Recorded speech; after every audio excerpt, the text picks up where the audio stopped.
Hey everyone, and welcome back for another deep dive. Things in Washington, uh, they're never dull, are they? Never a dull moment, that's for sure. Right. It seems like President Trump is back with a vengeance. Oh yeah, his second term is off to a very dramatic start. Dramatic is putting it mildly. I mean, every day it's a new headline, a new executive order, a new controversy. Mm. We've gotten a ton of requests from listeners to dig into all this. So today we're going to do just that. We're going to break down some of the biggest developments, try to make sense of what's going on and what it all means for us here in Deer Park, LaPorte, and Pasadena. It's a lot to unpack. It really is. So let's start with maybe the most shocking thing so far. The sudden shutdown of USAID on February 5th. I mean, it just vanished. Poof. Gone. Huh. What happened? Yeah, the speed of that decision was really remarkable. USAID, the U.S. Agency for International Development, has been around for decades, providing aid to developing countries all over the world. It's a massive organization, huge budget. Right? I mean, it's not some small little office somewhere. No, not at all. And it's always been kind of controversial. There are those who argue that it's inefficient, bureaucratic, even prone to corruption. So it's been on people's radar for a while. Yeah. But what led to this sudden shutdown? Well, it seems that President Trump appointed Marco Rubio, who's been a longtime critic of USAID, to oversee its dismantling. And here's where it gets even more interesting. Elon Musk was brought in to lead an audit. Wait, Elon Musk? Like the Tesla and SpaceX Elon Musk? That's the one. Okay, I'm officially intrigued. What does he have to do with foreign aid? Well, that's what's so fascinating about this whole thing, right? Musk is known for shaking things up, disrupting industries. Yeah.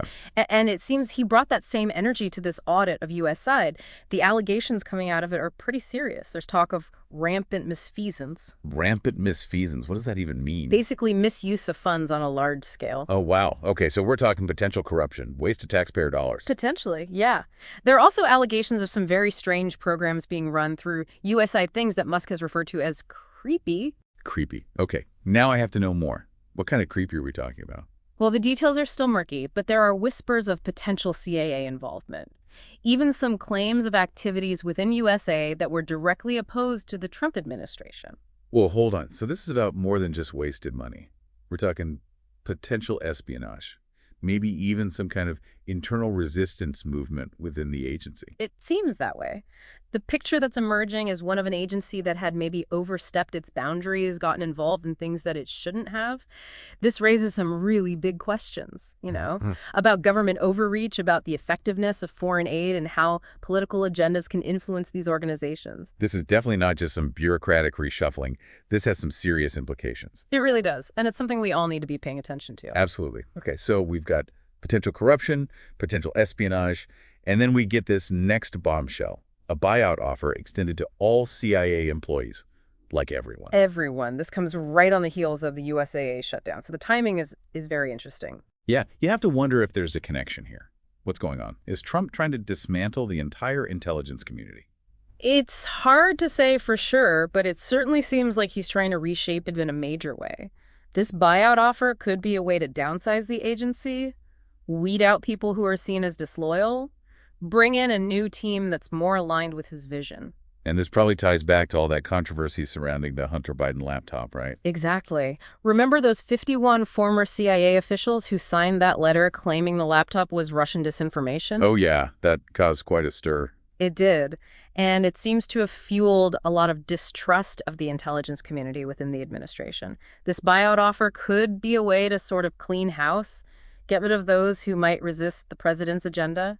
So basically a loyalty purge. I mean, is that even legal? It's a very bold move, that's for sure. It raises some really big questions about the role of intelligence agencies in a democracy, the line between dissent and insubordination, and the potential for politicization of intelligence. And what does all this mean for our national security? I mean, it feels like we're flying blind here. It's definitely a risky move, especially given the current global landscape.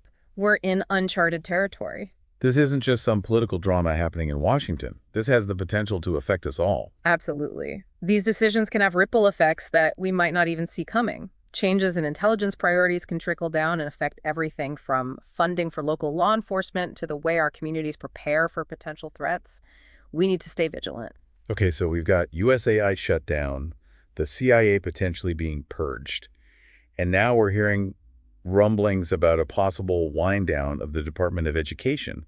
It feels like Trump is just going down the list of federal agencies and just like shaking them up. It's certainly been a very active first few weeks of his second term. The Department of Education is a big one, though. Huge. Yeah, what Yeah. does wind down even mean? Are they going to just like shut the lights off and lock the doors? Well, the details are still a bit fuzzy, but it seems like the president wants to significantly downsize the department, maybe transfer some of its functions to other agencies, like Health and Human Services, potentially. And this all goes back to his belief that education should be a state and local issue, not a federal one. Exactly. He wants to get the federal government out of education as much as possible. So less federal funding, less oversight, more control for states and local school districts. That's the general idea. Wow, this is a massive shift.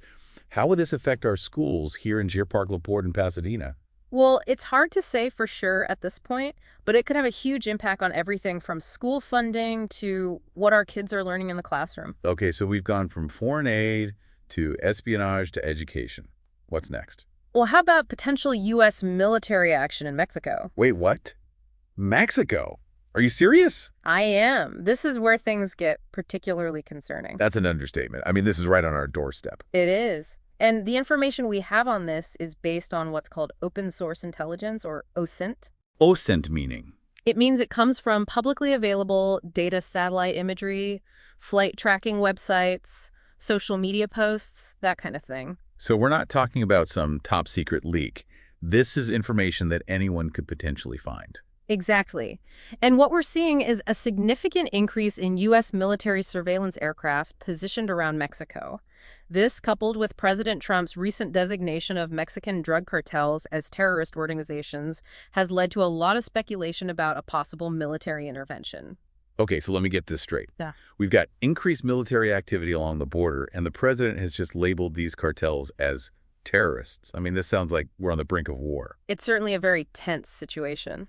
And the lack of official confirmation from the government is concerning. Why all the secrecy? If there's a legitimate threat to our national security, shouldn't the public be informed? Well, covert operations are often shrouded in secrecy for strategic reasons. But the lack of transparency does raise some important questions about accountability. And what about something called mission creep?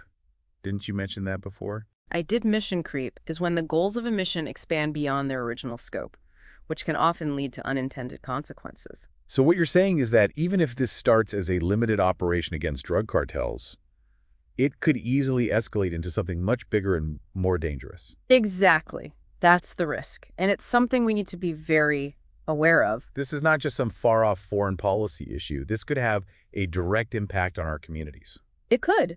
Increased military activity along the border could lead to stricter border controls, heightened security measures, even economic destruction. We need to be prepared for that possibility. This is a lot to take in. It is.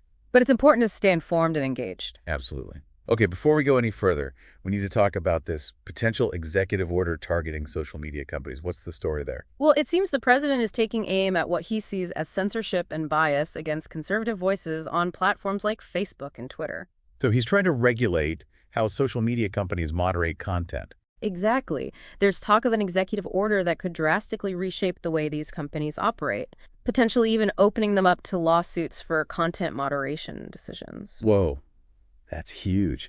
I mean, this could change the entire landscape of online communication. It could. And it's something we all need to be paying attention to. I mean, we all use social media to connect with friends and family, get our news, share our thoughts and ideas. Yeah. This could have a huge impact on our lives. It could. And it's not just about politics. This is about freedom of speech censorship, the role of technology in our lives. It's a very complex issue. It is. And it's one that we'll definitely be diving deeper into in the next part of our deep dive.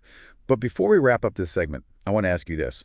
With all this going on, all these changes happening so fast, what should our listeners be doing to stay informed and make sense of it all? That's a great question. First and foremost, I would say don't just rely on headlines or social media for information. Seek out diverse perspectives. Be willing to challenge your own assumptions. And remember, critical thinking is more important than ever in this age of information overload. That's great advice. We'll be back with more on these topics and how they might impact us here in Deer Park, LaPorte, and Pasadena in the next part of our deep dive. So stay tuned. It's interesting, how these seemingly separate events kind of all tie back to this central theme of President Trump trying to really consolidate power, reshape the federal government. You're right. It's easy to get caught up in the individual stories, but there is a bigger picture here. Yeah. And it's one that we need to understand if we want to be informed citizens. Exactly. We can't just be passive observers. Okay, so let's go back to this potential military action in Mexico. Mm. I mean, this one feels especially urgent, given its potential impact on our communities here in Southeast Houston. Right. It's definitely the most concerning development we've talked about so far. The information we have, you remember, it's based mostly on what's called open source intelligence. OSINT. Right. Yeah, you explained that earlier. Yeah, so it's coming from publicly available sources, satellite imagery, flight tracking data, social media posts, that kind of thing. And it's important to remember that this kind of intelligence isn't always reliable. So we have to be careful about jumping to conclusions. Exactly. We're working with incomplete information here. But what we're seeing is a significant increase in U.S. military surveillance aircraft positioned around Mexico. And that, combined with Trump labeling those cartels as terrorist organizations. It's definitely painting a very unsettling picture. It really is. Yeah. So what are the potential risks of relying solely on open source intelligence in a situation like this? Well, one of the biggest risks is misinterpretation, or manipulation of information. It can be easy to distort or take things out of context. And that could lead to false conclusions. Right, and unnecessary alarm.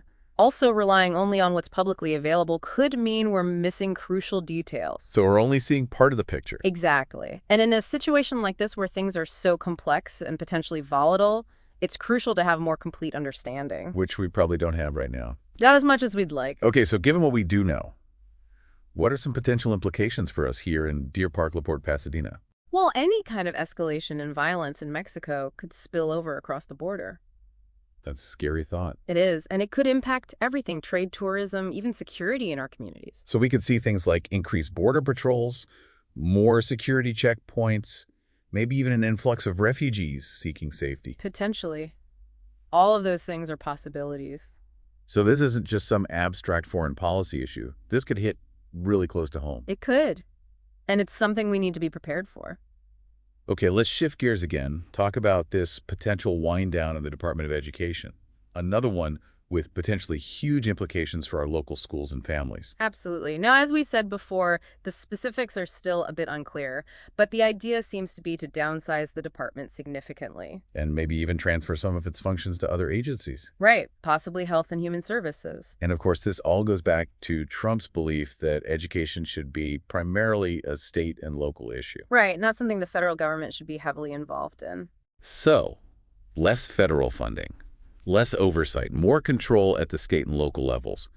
What are the potential pros and cons of this approach? Well, proponents of this approach argue that it would allow for more flexibility and innovation at the local level. Allow schools to really tailor their programs to the specific needs of their communities. So kind of a one-size-fits-all approach from the federal government might not be the best way to go? Right. They also argue that it would reduce bureaucracy, increase efficiency. Okay, so less red tape, more efficiency. That sounds good. What about the downsides? Well, critics worry that it could lead to greater inequality in educational opportunities. How so? Wealthier school districts would have more resources to invest in their schools, while poorer districts could fall behind. So we could see an even bigger gap between rich and poor schools. Potentially, that's a major concern. Critics also worry that it could lead to a patchwork of inconsistent standards across the country. Which could make it difficult for students to transfer between schools or even between states. Exactly. And that could ultimately hinder their future prospects. So it's a trade-off. Less federal control could mean more flexibility and local control, but it also carries the risk of increased inequality and inconsistency. Exactly. It's a complex issue with no easy answers. And one that will definitely have a big impact on our community. For sure. Okay, now let's talk about this potential executive order targeting social media companies. Right. This is another one that affects us all. Absolutely. Regardless of our political beliefs, it raises some fundamental questions about freedom of speech censorship, the role of technology in our lives. Big questions. Yeah. So break it down for us. What are the key arguments on both sides of this issue? Well, the president and his supporters, they argue that social media companies have become too powerful. Big to control. In a sense, they argue that these companies are using their platforms to silence conservative voices. And they point to examples of accounts being suspended or banned? Exactly. They say that this amounts to censorship, that it's stifling free speech. And on the other side? Critics of the proposed executive order, they argue that it's an overreach of government power. That it would give the government too much control over what we can and can't say online. Right. They also argue that social media companies have a right and a responsibility to moderate content on their platforms. To prevent the spread of hate speech, misinformation, all that bad stuff. Exactly. It's about finding the right balance between freedom of speech and protection from harmful content. It's a tough one for sure. Okay, so before we wrap up this part of our deep dive, I want to go back to something you said earlier about the importance of staying informed and engaged. What are some practical steps that our listeners can take to do that? Well, first and foremost, I would say diversify your news sources. Don't just rely on social media or cable news. Get information from a variety of sources. Exactly. Look for different perspectives and be critical of the information you're consuming. Question the source. Look for evidence. Be wary of those sensationalized headlines or emotionally charged language. Think for yourself. Exactly. Yeah. And finally, get involved in your community. Mm. Attend local government meetings. Mm. Volunteer with organizations that align with your values. And engage in respectful dialogue with your neighbors. Right. Even when you disagree. That's great advice. And speaking of getting involved in our community, I want to remind our listeners about Think and Act Locally. A fantastic resource right here in our backyard. Absolutely. They offer a wealth of information and resources on everything from local politics to community events to environmental initiatives. It's a great way to stay connected to what's happening in our community and to find ways to make a difference. Okay, before we move on to our final segment, let's take a quick recap of what we've covered so far. Sounds good. We've talked about the potential military action in Mexico, the proposed wind down of the Department of Education, the executive order targeting social media companies. That's a lot. It is. And these are all complex issues with no easy answers. But they're issues that have the potential to affect us all. Right here in our community. So we need to stay informed and engaged. Absolutely. Now, as we head into our final segment, I want to leave you with this thought. In the face of all this uncertainty and complexity, our community is our greatest asset. We're all in this together. We are. And by staying informed, engaged, and connected, we can navigate these challenges and build a stronger, more resilient community. Well said. Okay, let's take a deep breath and dive into our final segment, where we'll explore some potential solutions and strategies for navigating these challenging times. We've covered some pretty heavy stuff today, potential military action, government, shakeups, the future of education. It can all feel a bit overwhelming. It can, but we're not just here to point out the problems. Right. We want to explore what we, as residents of Dew Park, LaPorte, Pasadena, what we can actually do. Exactly. We want to feel empowered, not powerless. Exactly. And that starts with understanding that even these big national and global events, they have local impacts. Right. What happens in Washington doesn't stay in Washington. Not at all. And we have the power to influence those impacts right here at home. So let's start with this situation in Mexico. We obviously can't control what happens across the border, but what can we do to prepare for potential ripple effects here? Well, I think preparation is key. We can stay informed about developments, Make sure we're getting our information from reliable sources, not just rumors and speculation. So Think and Act Locally would be a good resource for that. Absolutely. They do a great job of keeping a pulse on things that are relevant to our community. We can also support local organizations that are aiding immigrants and refugees. Because they're likely to be the first to feel the impact of any kind of escalation. Exactly. And, this brings up something we haven't explicitly talked about yet, the humanitarian aspect of these situations. Right. It's easy to get caught up in the policy debates and the political maneuvering. But we have to remember that there are real people's lives at stake. Whether it's those who rely on USAID for assistance, potential refugees, even those within the CIA who are now facing this career upheaval. Exactly. There's a human cost to these decisions. And I think keeping that in mind helps us to act with more empathy and to find solutions that prioritize people's well-being. Okay, so let's shift gears to education. If this wind down of the Department of Education does happen, what can parents and educators in our area do to make sure our schools don't get left behind? Well, I think it's going to be crucial to engage with our local school boards and elected officials. Because they'll have more say if decision-making shifts to the state and local level. Exactly. We need to be advocating for the resources and policies that benefit our students. So becoming more politically active at the local level. Right. Even if we typically focus more on national politics. It's about making our voices heard where it matters most. Exactly. And, don't underestimate the power of community organizing. Parents, teachers, residents working together can exert significant influence. And Think and Act Locally is a great example of that, right? Yeah. Connecting people to resources and information for collective action. Absolutely. Now, this social media executive order that we talked about this could really change how we all get information. So what can we do to stay informed and combat misinformation, especially here in our community? Yeah, that's a big one. It is, I think, developing strong media literacy skills is essential. So basically teaching ourselves and our children how to evaluate sources, identify bias, recognize manipulative tactics online. Exactly. We need to be more discerning consumers of information, not just passively scrolling. And supporting local journalism is important too, right? Absolutely. Outlets like the Deer Park Broadcaster, the LaPorte Citizen, the Pasadena Citizen, they play a vital role in keeping us informed about what's happening in our community. So it's about staying grounded in what's happening right here, right in our own backyard. Exactly. And, combating misinformation also means having those tough conversations with friends and family who might be sharing inaccurate or harmful content. Ooh, those can be tricky. They can. But open and respectful dialogue can go a long way in preventing the spread of falsehoods. It takes courage though, right? A willingness to engage in those uncomfortable conversations. It does. But that's what it means to care about your community. And, all of these issues that we've talked about today, they can be very divisive. They can. But finding common ground starts with listening to each other, even when we disagree. We may have different opinions, but we all want what's best for our community. Absolutely.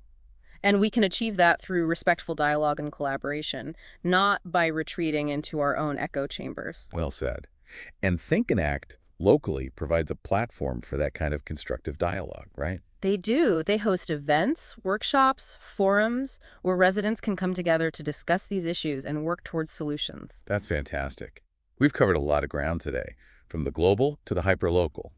And while there's certainly plenty to be concerned about, we also have the power to shape our own future. Absolutely.